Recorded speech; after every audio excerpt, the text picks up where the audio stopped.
त्यावेळेला हिंदू दर्शनासाठी येतात आणि पोलीस प्रशासन त्याला बंदी घालतं।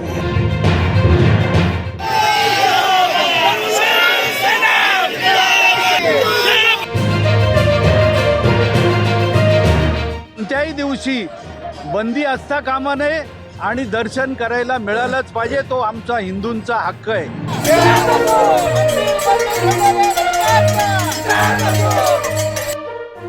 आज बकरी ईदच्या निमित्ताने मुस्लिम समुदायाने कल्याणच्या दुर्गाडी किल्ला या भागात असलेल्या मशिदीत नमाज अदा केली। यानंतर दुर्गाडी किल्ल्याबाहेर शिवसेना आणि उद्धव बाळासाहेब ठाकरे गटाच्या कार्यकर्त्यांकडून घंटानाद आंदोलन करण्यात आलं। खरं तर हे आंदोलन काही आजचं नाही, गेली अनेक वर्ष हे आंदोलन सुरू आहे।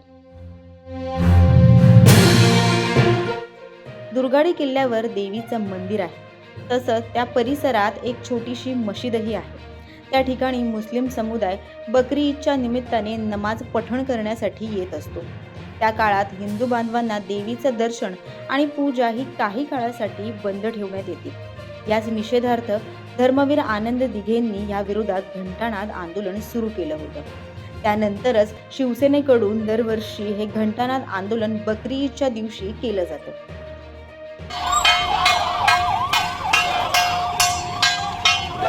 बकरी ईदच्या दिवशी कल्याणच्या दुर्गाडी देवीच्या दर्शनासाठी बंदी घातली जाते। यावरून दोन्ही गटाकडून यावर्षीही आंदोलन करण्यात आलं। दरम्यान या आंदोलनावेळी दोन्ही गटाकडून आरोप प्रत्यारोपही सुरूच होते। हे आंदोलन 1982 पासून सुरू आहे, जेव्हापासून प्रशासनाने नमाजाच्या वेळी मंदिर बंद ठेवण्याचा निर्णय घेऊन एक परिपत्रक काढलं की मंदिर बंद ठेवायचं त्या काळात, त्या अर्ध्या तासाच्या पिरियडमध्ये, तेव्हापासून धर्मवीर आनंद दिघे साहेबांनी हे आंदोलन सुरू केलं। हे आंदोलन प्रतिकात्मक आंदोलन आहे की त्यावेळेला हिंदू दर्शनासाठी येतात आणि पोलीस प्रशासन त्याला बंदी घालतं। यासाठी आंदोलन केलं जातं की आम्ही दर्शनाला येतो, पण आमचा जो घटनेने जो आम्हाला अधिकार दिलेला आहे देवदर्शन किंवा मंदिरमध्ये जाण्याचा, तो हिरावून घेतला जातो आणि घटनेची पायमल्ली केली जाते। दुर्दैव हे आहे की हे आंदोलन अनेक वर्ष सुरू आहे। दिघे साहेबांची इच्छा होती की हे मंदिर उघडं राहिलं पाहिजे, आणि ज्या वेळेला मी नवरात्राचा अध्यक्ष होतो तेव्हा त्या काळात ही बकरी ईद नवरात्र उत्सवात आली आणि त्यावेळेला आम्ही प्रशासनाला सहकार्य केलं आणि दोन्ही गोष्टी झाल्या, नमाज पण झाला आणि मंदिर दर्शन पण झालं लोकांचं। तर तशा पद्धतीने सुरू व्हावं, दिघे साहेबांची इच्छा होती की हा बंदी हुकूम रद्द व्हावा, परंतु आजता कायच झालं नाही। आणि दुर्दैव हे आहे की मुख्यमंत्री एकनाथ शिंदे ह्या आंदोलनाचं नेतृत्व करत होते, जे कित्येक वर्ष या आंदोलनाचं नेतृत्व करत होते, ते आज मुख्यमंत्री आहे आणि मुख्यमंत्र्यांच्याच प्रशासनाने परत मंदिर बंद करण्याचा निर्णय घेतला, परिपत्रक काढलं। हे अतिशय दुर्दैव आहे। हे डुप्लिकेट हिंदुत्ववादी सरकार आहे असं आमचं स्पष्ट मत आहे आणि ह्या सरकारचा आम्ही जाहीर निषेध करतो। जे मंदिर बंद ठेवतात त्यांचा आम्ही जाहीर निषेध करतो। हे आंदोलन मुस्लिमांविरुद्ध नाही आहे, प्रशासनाविरुद्ध आहे। प्रशासन मंदिर बंद ठेवतं, आमचा हिंदुत्वाचा घटनेने दिलेला देवदर्शनाचा अधिकार हिरावून घेतं, त्याच्या निषेधार्थ हे आंदोलन आहे।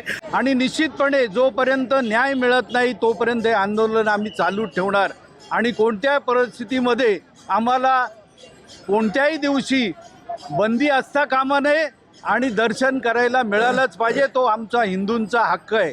आणि या बाबतीमध्ये जी काही न्यायालयीन लढाई चालू आहे ती लढाई आम्ही लढत आहोत। कल्याणच्या कोर्टामध्ये केस आहे, ठाण्याच्या कोर्टामध्ये आहे, हायकोर्टामध्ये केस आहे। या बाबतीमध्ये कायदेशीर लढाई लढत आहोत। निश्चितपणे सरकारचा या बाबतीमध्ये पाठिंबा आहे, परंतु न्यायालयीन लढाई ही लढावीच लागते। न्याय हा सगळ्यांना सारखा असतो। ज्याप्रमाणे राम मंदिर झालेलं त्याचप्रमाणे निश्चितपणे दुर्गाडी आणि मलंगडासाठी न्याय आम्ही मिळवल्याशिवाय राहणार नाही। जे हिरव्या झेंड्याखाली दाढ्या कुरवळतात त्यांना कोणत्याही परिस्थितीमध्ये पवित्र भगवा झेंडा घेऊन आंदोलन करण्याचा हक्क नाही, त्यांचा आम्ही निषेध करतो।